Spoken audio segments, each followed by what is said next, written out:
तो जय श्री राम दोस्तों, स्वागत है आप सबका फिर से मेरे साथ जुड़ने के लिए मेरे चैनल पे। तो दोस्तों, जैसे जैसे ज़माना आगे बढ़ रहा है, जैसे जैसे ये दुनिया एक युग से दूसरे युग में जा रही है और आज का जो हमारा चल रहा है वो कलयुग चल रहा है, तो इसी के चलते हुए हमारी जो आने वाली पीढ़ियां हैं और जो हमारी आजकल पीढ़ियां चल रही हैं, जिनको हम so called Gen Z generation कहते हैं, इनको हमारे सनातन धर्म के बारे में बिल्कुल भी ज्ञान नहीं है। जस्ट कुछ होते हैं ना फेक, जैसे फेक हिंदूज जैसे आगे फेक कोई भी, तो उनको अपने धर्म के बारे में आजकल की बात कर रहा हूँ मैं, बिल्कुल भी ज्ञान नहीं है। तो इसी के ऊपर मैंने सोचा कि एक वीडियो बनानी चाहिए, बेसिक के ऊपर एक थोड़ा सा बनाना चाहिए। पार्ट 1 ही है अभी तक।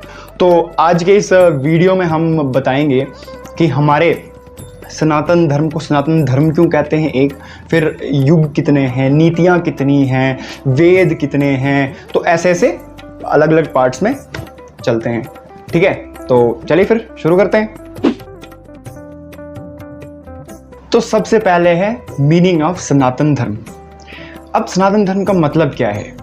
सनातन का मतलब है बेसिकली, अगर हम संस्कृत के पॉइंट ऑफ व्यू से देखें तो सनातन का मतलब है, धर्म को पहले साइड कर दो, सिर्फ सनातन पे फोकस करो। सनातन का मतलब है कि जो इटर्नल है। अगर मैं इंग्लिश के हिसाब से बोलूं तो इटर्नल मतलब, एक तो इसके 2-3 मतलब हो सकते हैं। ठीक है, संस्कृत के हिसाब से बोल रहा हूं, इसके 2-3 मतलब हो सकते हैं। एक कि ये बहुत ही एंशियंट है, इतना पुराना है कि इसकी कोई मतलब हिस्ट्री में इसको हम पता नहीं कर सकते हैं कि इतना कितना पुराना हो सकता है ये। ठीक है, और एक और मतलब इसका अगर मैं कहूं आपको कि जिसका कोई अंत नहीं है, नेवर डाइज, जो कभी मर नहीं सकता है, या जो कभी खत्म नहीं हो सकता है, तो ये कभी खत्म नहीं हो सकता है। अब बात करते हैं धर्म की। अब धर्म का मतलब क्या होता है? अब धर्म तो दो तीन ही, बहुत सारी आप इस तरीके से इसको समझ सकते हैं, बट मैं जो इस सनातन धर्म के रिलेटेड मैं बताऊंगा आपको, तो सनातन के साथ धर्म इसलिए जोड़ते हैं जो भगवान का बनाया हुआ है जो। तो हमारे सनातन धर्म में कुल 4 टाइप के युग हैं। ठीक है, अब युग का मतलब क्या होता है? युग का मतलब ये है कि जैसे एरा, इंग्लिश में हम बोलते हैं एरा, या हम इंग्लिश में एक और चीज़ बोलते हैं पीरियड ऑफ टाइम, या इंग्लिश में एक और चीज़ समझ लो जनरेशंस। ठीक है, कि कौन से टाइम में क्या चीज़ घटित हुई है, क्या क्या घटनाएं हुई हैं। तो इसी के चलते हुए हमारे सनातन धर्म में इन टाइम को 4 भागों में विभाजित किया गया है। सबसे पहला था सतयुग, फिर था त्रेता युग, फिर द्वापर युग और फिर कलयुग। अब सतयुग का मतलब है कि जिसमें सच ही सच था, मतलब ज़्यादा धर्म था वहाँ पे और अधर्म ना के बराबर था। ठीक है, फिर आता है त्रेता युग। अब त्रेता युग की सबसे खासियत ये है कि उस युग में रामायण हुई है। ठीक है, पता ही होगा आपको, पर ये त्रेता युग में हुआ है। ठीक है, फिर उसके बाद आता है द्वापर युग, जिसमें महाभारत हुई है, कृष्ण भगवान जी का जन्म हुआ है इस युग में, उन्होंने लीला अपनी रचाई हुई है। फिर उसके बाद आता है आज का टाइम, जिसको हम कलयुग कहते हैं, मतलब जिसमें अधर्म अपनी चरम सीमा पे होगा और धर्म का विध्वंस हो जाएगा। तो हमारे सनातन धर्म में कुल 4 प्रकार के वेद हैं। सबसे बड़ा जो वेद है उसको बोलते हैं ऋग्वेद, फिर उसके बाद आता है यजुर्वेद, फिर सामवेद और फिर आता है अथर्ववेद। अब इनके बारे में ब्रीफली मैं आपको नेक्स्ट वीडियोस में बताऊंगा, अभी के लिए सिर्फ बेसिक याद रखो। तो हमारा सनातन धर्म ना बेसिकली जीने का ना महत्व बताता है कि जीने का क्या है, वे ऑफ लाइफ क्या है हमारे। ठीक है, और सृष्टि के निर्माण के बाद मानव जीवन के उद्धार के लिए कुछ नीतियां बनाई गई थी। ठीक है, कि हमको जीना कैसे चाहिए, क्या चीज़ें हमको याद रखनी चाहिए कि जिससे हमारे जीवन में उद्धार हो सके। तो इसी के चलते हुए हमारे सनातन धर्म में कुल 4 नीतियां हैं, जिनको जैसे साम, दाम, दंड और भेद। तो इनके बारे में बेसिकली ब्रीफली आपको आगे कोई नेक्स्ट वीडियोस में बताऊंगा। ठीक है, इन सब के बारे में डिटेल में अलग अलग से छोटी छोटी वीडियोस बना के अच्छे से आपको जानकारी देंगे हम। गुरुओं के लिए हमारे सनातन धर्म में ना एक उच्च स्थान है। ठीक है, और इनके बारे में विस्तार पूर्वक भी बताया गया है कि ये गुरु हैं, ये हमें नॉलेज दे सकते हैं, ये हमें अच्छी जानकारी दे सकते हैं, हमें जीने का तरीका बता सकते हैं। ठीक है, तो सबसे पहला है माता, फिर पिता, फिर शिक्षक और आध्यात्मिक गुरु।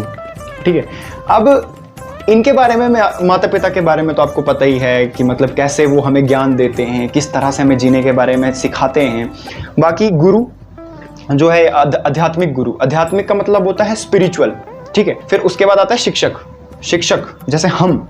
अब गुरु और शिक्षक के बीच में एक डिफरेंस होता है। गुरु आ गया ज्ञान देने वाला और शिक्षक होता है ज्ञान को ग्रहण करने वाला। तो जो मैं शिक्षक हूं, मैं भी तो ज्ञान ले रहा हूं ना। अब जो मुझे ज्ञान दे रहा है तो मैं ज्ञान ले रहा हूं, ठीक है।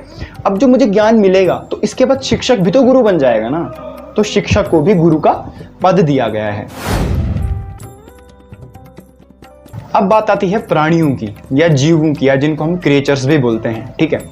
कुल मिला के हमारे सनातन धर्म में ना 4 प्रकार के अलग अलग बहुत ही विभिन्न प्रकार के जीवों का या प्राणियों का उल्लेख मिलता है। अब सबसे पहले आता है हमारे पास ये जलचर, फिर थलचर, फिर नभचर और फिर उभयचर।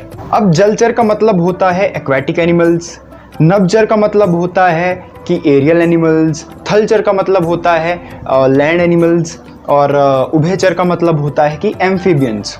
अब कहने का तात्पर्य ये है कि जैसे हम इंग्लिश में पढ़ते हैं टाइप्स ऑफ क्रीचर्स के बारे में पढ़ते हैं, जैसे मैमल्स पढ़ते हैं, एनिमल्स ये एव्स पढ़ते हैं, एम्फीबियंस, रेप्टाइल्स वगैरह पढ़ते हैं। ये 11th में पढ़ा होगा आपने, अगर बायो रखी है तो वो सब पढ़ा होगा।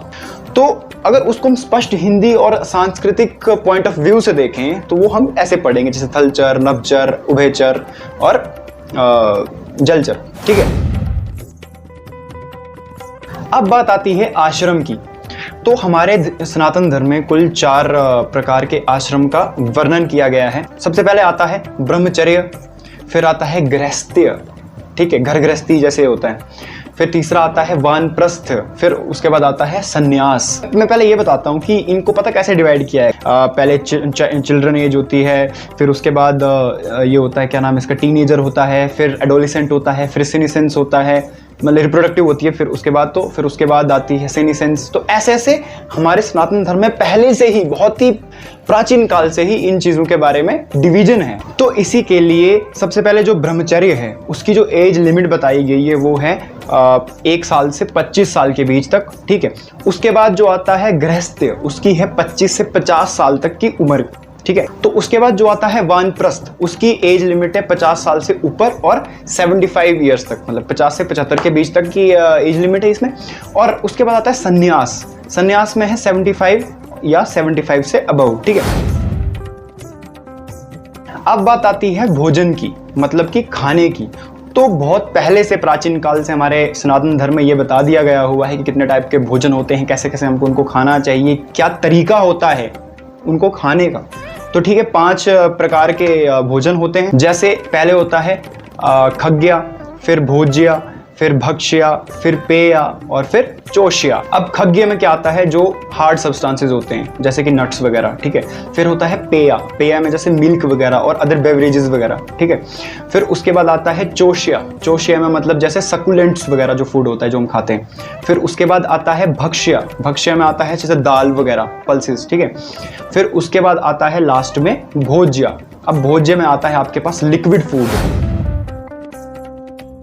अब आप सोच रहे होंगे कि ये पुरुषार्थ क्या चीज़ है। अब जो ज़्यादा इस सनातन धर्म के बारे में जो ज़्यादा नॉलेज रखता है उसको पहले से पता होगा, बट अब जो इनको नहीं पता है तो उनको तो बताना ही पड़ेगा, ठीक है ना, व्यूज़ तो खींचने ही है। तो पुरुषार्थ का मतलब ये होता है कि जैसे एक इंसान पैदा होता है, इंसान के पैदा होने के बाद उसके जीवन में उसका क्या उद्देश्य है, क्या एम होता है, उसको पाने के लिए उसको क्या क्या क्रम करने पड़ते हैं, तो उसी का ये विभाजन है, सॉरी। तो हमारे सनातन धर्म में कुल 4 पुरुषार्थ है। पहला आ गया धर्म, फिर अर्थ क्या है उसका, और फिर हमें काम क्या करना है, काम। फिर लास्ट में आता है मोक्ष, जिसको सॉल्वेशन भी बोलते हैं। अब मैं आपको सरल भाषा में समझाता हूँ। इस पूरे बताने का तात्पर्य ये था कि एक इंसान जब पैदा होता है, पैदा होने के बाद वो धीरे धीरे बड़ा होता है, धीरे धीरे बड़ा होगा तो उसमें समझ आनी शुरू हो जाएगी। अब समझ आनी शुरू हो जाएगी तो उससे उसको धर्म का पता लगेगा कि मुझे क्या चीज़ करनी है और क्या चीज़ नहीं करनी है। अब धर्म का पता लग गया तो उसके बाद उसको अर्थ समझ में आएगा कि हाँ ये धर्म है, ये अधर्म है, समझ रहे हो ना। तो उससे उसको अर्थ की समझ भी आ जाएगी। अब अर्थ की समझ आ गई तो उसके बाद उसको ये पता लग जाएगा कि मुझे कर्म क्या करने हैं, जिससे मुझे अर्थ समझ में आ रहा है, जिससे मुझे धर्म का अर्थ समझ आ रहा है, जिससे मुझे अधर्म का अर्थ समझ में आ रहा है, ठीक है। कर्म भी वो अच्छे तरीके से करेगा। अब वो अच्छे कर्म करते करते एक ऐसे लेवल पे पहुंच जाएगा जब भगवान भी उससे खुश हो जाएंगे। और फिर उससे क्या होगा कि अगर उस लेवल पे आके उसने अच्छे कर्म किए हैं, ठीक है, मैं पहले अच्छे का बता रहा हूँ। अच्छे कर्म किए हैं तो उसको मोक्ष की प्राप्ति होगी। मोक्ष मतलब सॉल्वेशन। इस जो जीवन काल चक्र है, लाइफ साइकिल है जो हमारा ये, ठीक है, पैदा हुए, बड़े हुए, बूढ़े हुए, फिर मर गए, फिर पैदा हुए, तो इस चक्कर से वो मुक्त हो जाता है, इस चक्कर से बाहर निकल जाएगा, मतलब वो भगवान में समाहित हो जाएगा। मोक्ष का मतलब ये होता है। अब वो बुरे कर्म करेगा तो उसको फिर से वापस इसी जीवन में आना पड़ेगा, ठीक है, और इसी में वीडियो बनानी पड़ेगी और आपको समझाना पड़ेगा, ठीक है। इसलिए समझो कि क्या कहना चाह रहा हूं मैं। अच्छा, एक और बात कि अगर इंसान ने बुरे कर्म किए तो उसको फिर से इंसान का जीवन मिलेगा, ठीक है, इंसान की योनि मिलेगी उसको, ठीक है। अब आप सोच रहे होंगे कि योनि क्या चीज़ होती है। अबे हर कुछ नहीं बता सकता हूं मैं एक वीडियो में, ठीक है ना, इतना नहीं होता है कवर मुझसे। तो ठीक है दोस्तों, फिर आज का ज्ञान समाप्त करता हूं मैं ठीक है। तो अगर आपको वीडियो अच्छी लगी हो तो प्लीज़ इसको लाइक करना, शेयर, सबसे ज़्यादा शेयर करना, और उन तक पहुंचाओ जो आजकल की जो लोग कहते हैं कि सो कॉल्ड जेनजी जनरेशन, आजकल की बहुत ही ज़ाया जनरेशन, जो वेस्टर्न कल्चर को और इंग्लिश को इतना बढ़ावा दे रहे हैं कि उनको अपनी हिंदी संस्कृति उनको भूल चुकी है, पता नहीं है। बस अपनी इंस्टाग्राम बायो में जाके लिखते हैं कट्टर हिंदू, सनातनी, रियल हिंदू, रीलें शेयर करनी है कि यस मैं इतना भगवान को मानता हूँ, महादेवी सब कुछ है, ये है वो है। अरे भाई, स्टोरियाँ डालने से कुछ नहीं होगा जब तक तुमको बेसिक पता नहीं होगा, और बहुतों को नहीं पता है, मुझे पता है, तभी मैंने ये वीडियो बनाई है, खासकर कि उनको, मुझे लगता है वो भी देख रहे होंगे, तो इसलिए देखो, तुमको जानकारी होनी जरूरी है। तो ठीक है दोस्तों, उन तक पहुँचाओ। तो मिलते हैं आपके साथ नेक्स्ट वीडियो में, तब तक के लिए जय श्री राम।